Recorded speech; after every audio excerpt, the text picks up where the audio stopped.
This is Aminita Yeah, Arenas. Arenas. Yes, sir. You speak English. Yeah, I do. Ma'am, you're charged with tampering with a government record. You were facing up to a year in jail and or a $4,000 fine. We're going to do probable cause. You have the right to remain silent. Anything you say can and will be used against you. Shh. You have the right to have an attorney present. If you cannot afford one, one will be appointed to you, ma'am. So, Shh. The reason that we have you in custody now is that you are on felony probation for injury to a child under 15, and it looks like they've issued a warrant on that case, and it's now set at no bond. So we have to take you into custody because of but that. how if I was like, Well, hold on. I don't know anything about it. I'll appoint you a lawyer. I will have the lawyer talk to you about how we can go forward. Let's first do probable cause in this case, and then we'll go forward. Yes, Judge. On January 30th, 2025, at approximately 12:23 a.m., the officer observed a vehicle traveling with high beams activated within 500 feet of oncoming traffic. A traffic stop was then initiated and the officer made contact with the defendant, the driver and sole occupant of the vehicle. The defendant provided a Texas ID and advised she is uninsured. The officer ran on TLETs. They searched on the temporary tag and could not find any records. The officer conducted a TLET search on the VIN and could not find any details, nor could dispatch. The officer was able to run a VIN through the Carfax and it came back to the same year, make, and model of the vehicle. And the officer ran a temporary tag through a management system and it showed as being involved in an accident on January 22nd, 2025, but showed as a silver 2005 Nissan. The defendant stated she bought the temporary tag from somebody and that the vehicle was dropped off at her work and mentioned that they had a silver Toyota Solaris and the Nissan Titan. The defendant observed a male swap temporary tags.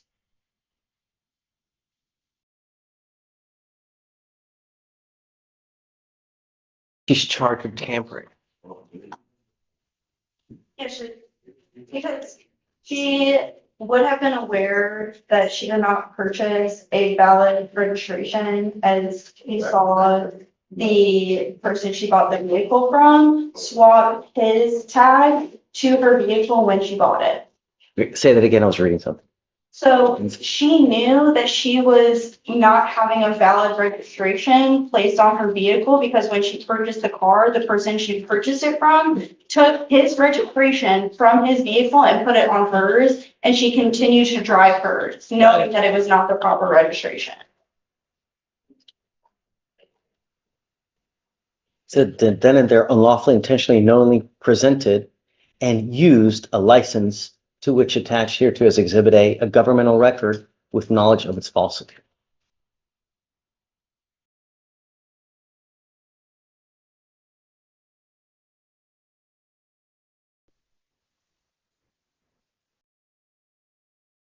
She's on his swap it from his Okay. on hers. Right. All right, so ma'am, I'm going to find that there's probable cause to go forward with your case. And what I'm going to do now is, did you say that she has a Texas driver license or she does not? All right, Your Honor. Very good.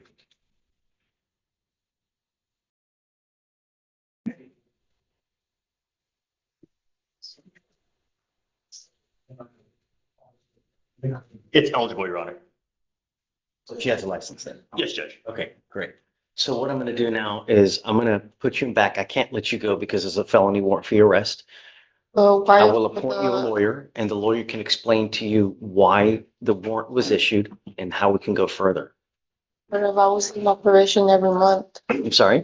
I was in operation every month, she didn't tell I me. get it, but one of the things while you're on probation is don't pick up any new cases, right? So let's do this. I can't give you legal advice. I can't tell you how to go forward, but I'll give you a lawyer today and the lawyer will tell you and give you more advice, okay? For now, I just can't let you go. There's a felony warrant. So we'll put you in back for now and then I'll appoint someone to you, okay? Please. You are Juan Watson? Yes. Mr. Watson, you're charged with evading arrest or detention. You're facing up to a year in jail and or a $4,000 fine. We're going to do probable cause. You have the right to remain silent. Anything you say can and will be used against you. You have the right to have an attorney present. If you cannot afford one, one will be appointed to you, sir. As you can see, your lawyer is here with you on Zoom now, so you're not alone. Okay. Yes, Judge. On December 25th, 2024, officers arrived at a hotel in Harris County, Texas in response to a burglary of a habitation report. The defendant had made the call and was waiting in the hotel lobby. One moment, Your Honor, let me double check. The defendant made the call. So I'm gonna read the DMs to see if maybe there's a typo in our summary.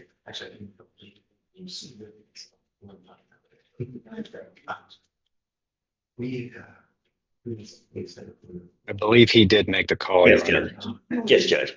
So the defendant had made the call, was waiting in the hotel lobby. The defendant advised he had a weapon and ID in his backpack. The police then escorted the defendant to a hotel room to retrieve his belongings and then off the property, where it was determined there was no weapon in his backpack. An officer performed a search of the defendant and found an unholstered pistol in his pocket. What? They just start searching? What's he doing wrong? Allow me to read the full DMs, Your Honor, because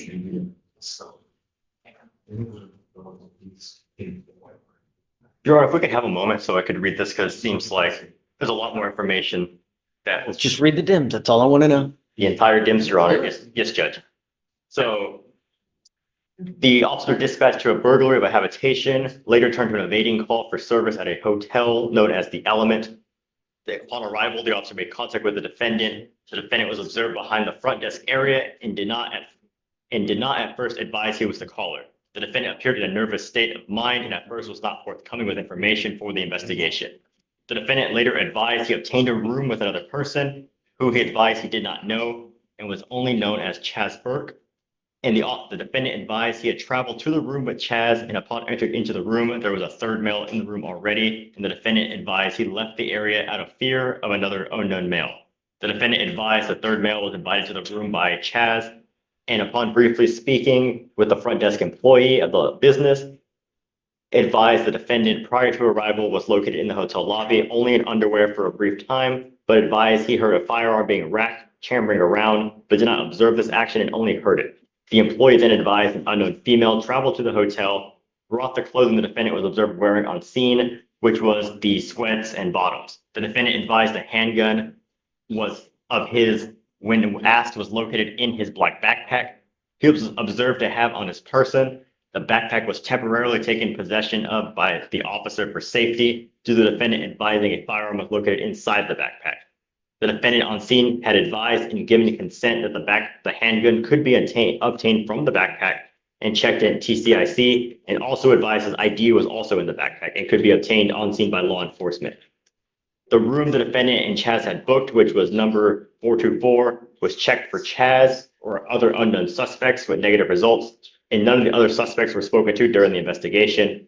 The defendant advised he was traveling to the secured room in order to obtain any of his belongings in the room due to the defendant was to be criminally trespassed from the business and escorted off the business. The defendant at this point began to walk away from the deputy and continued to attempt to walk away from the deputy, but ultimately the officer escorted to the room without incident. Once the defendant was located back downstairs outside of the business, he obtained his driver's license from his backpack, and as he was conducting an NCIC check on the defendant, one of the other deputies on scene advised the handgun was not located inside the backpack as stated.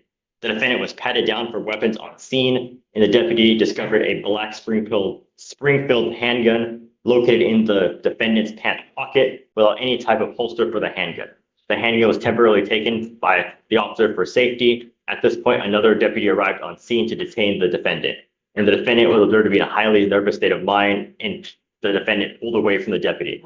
Detain him for what purpose? What's he doing wrong? So he was being criminally trespassed, and then he had previously. Yeah, but you give him notice and then you get him to leave. He told the officers that there was a weapon, and the employee told them that there was a weapon, so they were patting him down because they had those facts that there was a weapon, because they didn't find it in the backpack. So, but he had just told them that there was a weapon somewhere. So they patted him down for safety, and that's where they found the handgun. Okay. I think, Judge, like you said, they have to give him some kind of notice that he needs to leave the premises. Just them suspecting that this might be a criminal trespass. Well, hold on. I mean, but this is an evading. So Yeah, at some yeah, point, as it- he allegedly must take off. And as it continues, so once they attempt to detain the defendant for officer safety due to having the handgun without declaring it, the defendant was in a nervous state and he began to pull away from the deputy and began to flee the scene and evade deputies on the scene. So all deputies were in full issued uniform, and the defendant was given verbal commands to stop and refused all commands given to stop and continued to evade, which he was then pursued off the hotel property and onto an apartment complex. The officer continued to pursue until he lost visual sight of the defendant, And the defendant was then later positively identified on scene from his driver's license, the Illinois driver's license. So after they attempted to detain him, following that, that's when he ran from the officers. Matt, do you have anything? Well, I don't really understand why they were trying to detain him. Well, I think at the end of the day, I think that what they were trying to do is perhaps they believe something nefarious, right? So they're trying to just trespass him out, which I think is well within their right. And had that just happened, and I think it would have been just nothing else would have transpired. But the fact that due to him leaving, they're unable to perform the trespass, right? And I think that's it's problematic. Okay. Yeah. So, Mr. Watson, I'm going to find that there's probable cause to go forward with your case. I'm not going to put any conditions on your bond. Just be careful. You get into a pissing match with people. You know what I mean? Yeah. So you got a lawyer. Because you have a lawyer, I will waive your appearance. You don't have to waste your time coming to court, but just stay in touch with Mr. Horak and he'll tell you when you have to come back. Okay, I know that you live in Ohio, yes. right? So I'm going to waive your appearance. You don't have to come back. At some point, if you have to come back, Mr. Horak will let you know, and then Okay. we'll go from there. Okay, So for now, I'll just have you sign a reset with Victoria, and then we'll just get you out of here. okay, thank you.